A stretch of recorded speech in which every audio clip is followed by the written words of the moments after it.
BJP পরিচালিত মালদার হবিবপুর পঞ্চায়েত সমিতিতে টেন্ডার দুর্নীতির অভিযোগ। সোলার লাইট প্রকল্পে ব্যাপক স্বজনপোষণ, অনলাইনের পরিবর্তে অফলাইন টেন্ডার বাতিলের দাবিতে সরব তৃণমূল। তদন্তের নির্দেশ জেলা প্রশাসনের, যদিও অভিযোগ অস্বীকার করেছে বিজেপি। মালদায় বিজেপি পরিচালিত একমাত্র পঞ্চায়েত সমিতি হবিবপুর। এখানকার বিধানসভা এমনকি লোকসভা আসনও বিজেপির দখলে। গোটা রাজ্যে তৃণমূলের দুর্নীতি নিয়ে যখন সরব বিজেপি, তখন মালদায় বিজেপি পরিচালিত পঞ্চায়েত সমিতিতে টেন্ডার দুর্নীতি। পঞ্চদশ অর্থ কমিশনের টাকায় 25 লক্ষ টাকা খরচে 28টি সোলার লাইট বসানোর কাজের টেন্ডার করা হয় গত 29 জানুয়ারি। সরকারি যে কোনো কাজের অর্থমূল্য 1 লক্ষ টাকার বেশি হলে ই টেন্ডার বা অনলাইন টেন্ডার করা বাধ্যতামূলক, কিন্তু এক্ষেত্রে সরকারি নিয়মকে বুড়ো আঙুল দেখিয়ে অফলাইন টেন্ডার করা হয়েছে। শুধু তাই নয়, বিরোধীদের সমিতি এলাকায় কোনো কাজের বরাদ দেওয়া হয়নি। 31 আসনের পঞ্চায়েত সমিতিতে বিজেপির 16, তৃণমূলের 13, সিপিএমের 2 এবং কংগ্রেসের 1 সদস্য রয়েছেন। কিন্তু অভিযোগ 28টি সোলার লাইট প্রকল্পের সবই নিজেদের মধ্যে ভাগ করে নিয়েছেন বিজেপি সদস্যরা। নিজেদের ঘনিষ্ঠ ঠিকাদারি সংস্থাকে পাইয়ে দেওয়া হয়েছে কাজ। এরপরই ব্লক প্রশাসন ও জেলা প্রশাসনের দ্বারস্থ হয়ে টেন্ডার বাতিলের দাবি করছে তৃণমূল। টেন্ডার প্রক্রিয়ায় দুর্নীতি নিয়ে শুরু হয়েছে শাসক বিরোধী চাপানুতর। দুর্নীতিতে যুক্তদের বিরুদ্ধে প্রশাসনিক ব্যবস্থা গ্রহণের দাবি তুলেছে তৃণমূল, যদিও বিজেপির পাল্টা দাবি টেন্ডার প্রক্রিয়া করেছেন বিডিও, যিনি রাজ্যের নিয়ন্ত্রণাধীন আধিকারিক। এখানে পঞ্চায়েত সমিতির সভাপতির ভূমিকা নেই। আসলে ভুয়ো অভিযোগ তুলে পঞ্চায়েত সমিতিকে বিকল করার চেষ্টা হচ্ছে বলে পাল্টা দাবি করেছে বিজেপি। এই পরিস্থিতিতে গোটা ঘটনার তদন্তের নির্দেশ দিয়েছে জেলা প্রশাসন। জানা গিয়েছে, হবিবপুরের বিডিও এবং জেলা পঞ্চায়েত ও গ্রামোন্নয়ন আধিকারিককে ঘটনা খতিয়ে দেখতে বলা হয়েছে।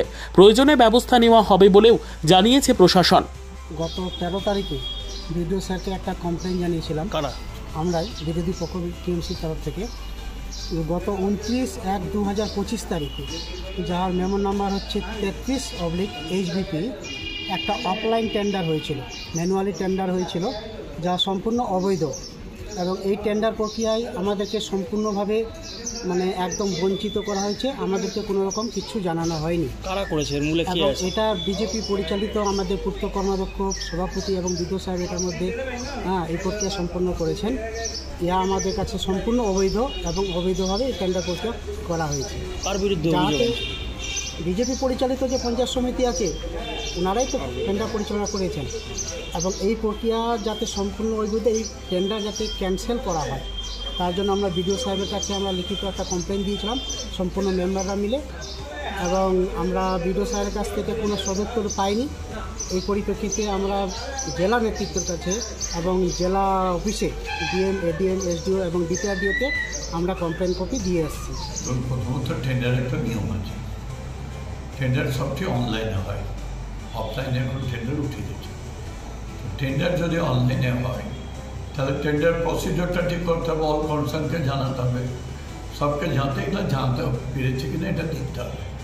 আর যদি এটা না করে থাকেন, এটা দুর্নীতিকে প্রশ্রয় দিচ্ছে, সুতরাং তার বিরুদ্ধে জেলা সমর্থন অধিকার আছে, তিনি অ্যাকশন নিতে পারেন।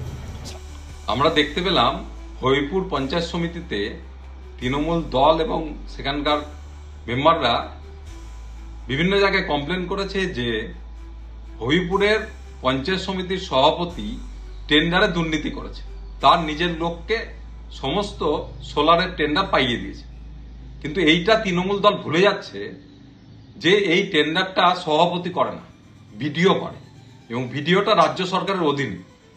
স্বাভাবিকভাবেই এইসব ভুয়ো অ্যালিগেশন তুলে পঞ্চায়েত সমিতিকে বিকল করার যে প্রচেষ্টা তৃণমূল চালাচ্ছে, সেটা মানুষ কোনোদিনই মেনে নেবে না, আর এতে আমরাও হতে দেব না। মালদা থেকে শানু ইসলামের প্রতিবেদন, আপনার নিউজ।